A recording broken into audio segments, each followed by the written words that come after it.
আসসালামু আলাইকুম। কি অবস্থা সবার? আশা করি সবাই সুস্থ এবং ভালো আছেন। আমিও আলহামদুলিল্লাহ বেশ ভালো আছি। আজকের ভিডিওটা সকাল থেকেই শুরু করেছি। ভিডিওতে যে গাছটা দেখতে পাচ্ছেন এটা হচ্ছে দারচিনি গাছ। এই গাছটা কাছ থেকে কিন্তু ভীষণ ভালো লাগে, লাল লাল পাতা সেই সাথে ফুল। গাছটা কিন্তু ভীষণ বড়, তো আমি কাছ থেকে তেমনভাবে ভিডিও করতে পারিনি, দূর থেকে ভিডিও করা। আর এই গাছে সুন্দর সুন্দর ফুল দিয়েছে। আসলে ফুলে কি ধরে আমি জানি না, তবে দারচিনি যেটা সেটা তো আমি জানি যে গাছের যে চামড়া সেটা কেটে নেওয়া হয়।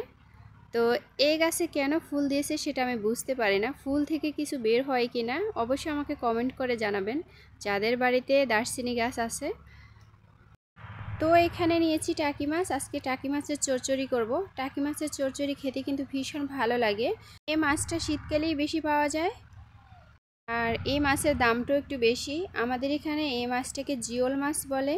কই মাছ, শিং মাছ, টাকি মাছ, শোল মাছ, এ সকল মাছকে জিওল মাছ বলে।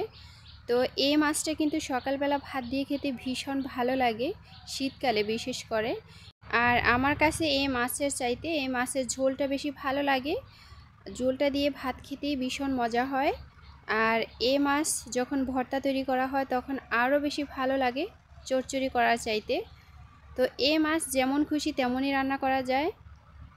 আর মাটির চুলার রান্না তো অনেক মজা, মাটির চুলার রান্না তো সেই স্বাদ, তাই না? আর আমার বাড়ি যেহেতু গ্রামে, আমরা মাটির চুলাই বেশিরভাগ রান্না করি। গ্রামে যারা থাকেন তারা বিশেষ করে মাটির চুলাই রান্না করে।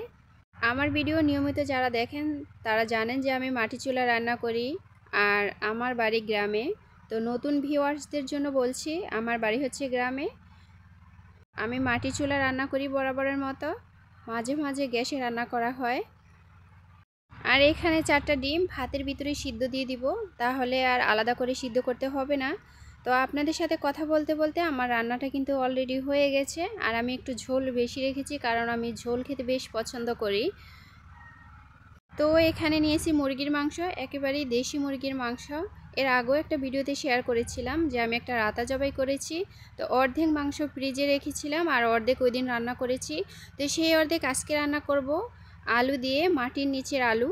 তো মাটির নিচের আলু কিন্তু শীতকালে বেশিরভাগ পাওয়া যায় আর বেশ ভালো লাগে খেতে। তো মাংস দিয়ে রান্না করলে তো তুলনাই হয় না, আমার কিন্তু প্রিয় একটা খাবার। আর আমি যে কোনো খাবার অনায়াসে মাশাআল্লাহ খেতে পারি, আমার ভিতরে কোনো বাজগোজ নেই।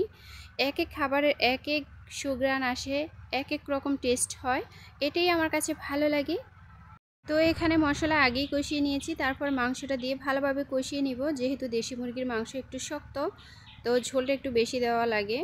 তো মাংসটা ভালোভাবে কষিয়ে এবার আলু অ্যাড করে দিয়েছি। আর মাটির চুলায় রান্না করলে ঝোলটা একটু বেশি দিতে হয়, কারণ ঝোলটা খুব দ্রুত শুকিয়ে যায় যেহেতু প্রচুর তাপ। তো রান্না শেষ করে চলে এসেছি কলা পাড়ার জন্য। আমাদের পুকুরের চতুর্পাশে কলা গাছ লাগানো, মাশাআল্লাহ আমরা বাড়ি থেকে সবসময় কলা খেতে পারি, কখনো কিনে খেতে হয় না। তবে হ্যাঁ, মাঝে মাঝে কিনে আর কি, যখন না থাকে, কারণ সবসময় তো কলার ছড়া আসে না, তাই না? খাওয়ার মতো উপযোগী হয় না। তো আলহামদুলিল্লাহ অনায়াসে বাড়ি থেকে কম বেশি আলহামদুলিল্লাহ খেতে পারি। সকালবেলা এসে দেখি যে 2টা গাছের 2টা ছড়াই খাওয়ার উপযোগী হয়ে গেছে। দুটোটা ছড়াতেই 2টা করে 3টা করে পেকে গেছে, আলহামদুলিল্লাহ লাল হয়ে গেছে। আবার পাখিও খেয়ে ফেলেছে। আসলে গ্রামে থাকার সুবিধা এটাই, ফ্রেশ সবজি ফ্রেশ ফল আপনি সব সময়ই মাশাআল্লাহ অনায়াসেই খেতে পারবেন। আমার ভাগ্য ভালো যে আমার গ্রামে বাড়ি, গ্রামে থাকাতে কম বেশি ফ্রেশ সবজি খেতে পারি আলহামদুলিল্লাহ। এই কলাকে আমাদের এখানে আমরা বাংলা কলা বলি। এই কলা ছাড়াও কাঁচকলা, তারপর সপরি কলা, তারপর অগ্নিশর্মা কলা, মানে যেটাকে লাল কলা বলে, ওই কলা গাছে আমাদের বাড়িতে আছে আলহামদুলিল্লাহ। তো ওই কলা কিন্তু খেতে ভীষণ ভালো লাগে, যেটা লাল কলা, ওটাও খেয়েছি আলহামদুলিল্লাহ। ওই লাল কলাটা দেখতে ভীষণ ভালো লাগে, যখন বের হয় একেবারেই পেঁয়াজ কালার থাকে। তো খুবই ভালো লাগে, পরিপূর্ণ হতে হতে কালারটা একটু চেঞ্জ হয় আর কি। তো খেতে কিন্তু ভীষণ ভালো, ভীষণ মজার। তো সবাই ভালো থাকবেন। আসসালামু আলাইকুম, আল্লাহ হাফিজ।